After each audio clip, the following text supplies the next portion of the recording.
My husband is entertaining other women but has not committed adultery. Define entertaining other women. We dealt with that on day one. Fidelity is not just sexual. It's physical, sexual, emotional. Oh, I forgot to add. And also fidelity means not just how you are loyal to the other person, how we judge you by the standard of Christ in the church.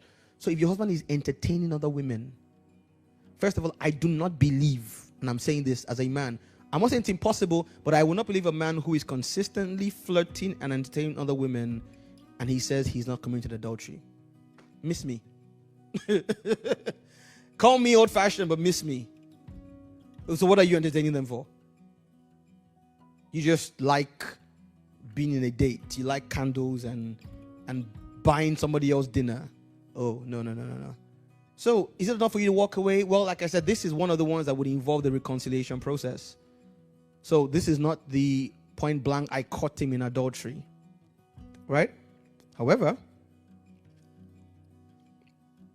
if I am that reconciler you bring in, dude and I are going to sit down.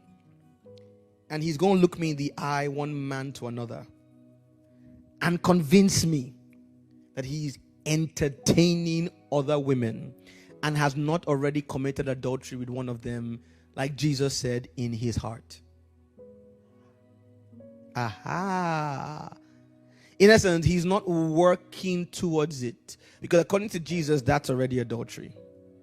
So I don't get me wrong. I'm not talking about, and also women, you should also see, you should also be able to hear your husband say, honey, there's this girl at work. Pray. Without flying off the handle. Because a temptation, so you see, Chrissy? Because if he can't say it to you, who will he say it to? Maybe a friend who will say, but you're a man now. Okay. So, I'm not talking about a person who is tempted. Don't say, well, Jesus said, if you are tempted, no, that's not adultery. In essence, there's a temptation he's fighting is different from he is systemically walking to a tempt station and charging his car, meaning himself, at the tempt station. And I will say, sir, if this marriage has any hope, this must end. In essence, you must show me that this other women, quote and unquote, you're entertaining, right, are so insignificant. In essence, there's no sexual connection. You should be able to end it immediately. If they're just your friends that you like taking for dinner, right, you should be able to say as a requisite for this woman staying in this marriage, it has ended and will never happen again. If you can't end it immediately, one of two things is going on. Either you are lying and there's something going on, or you have become addicted to the entertaining other women, in which case you are emotionally abusing your wife.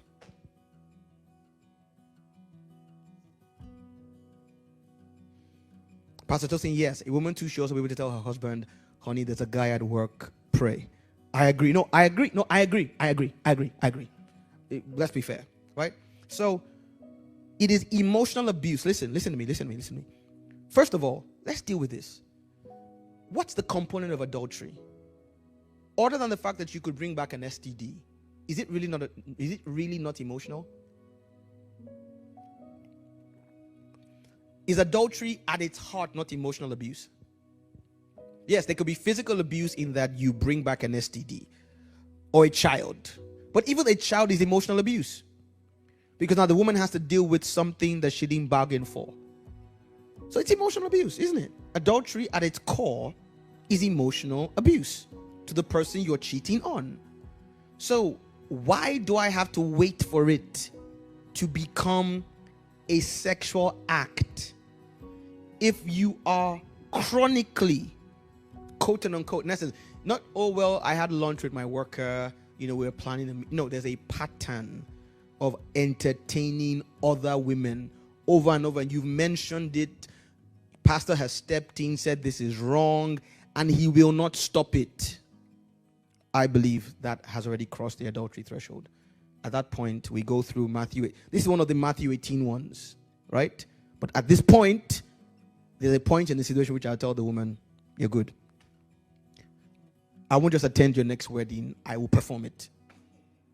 Yes, I said so.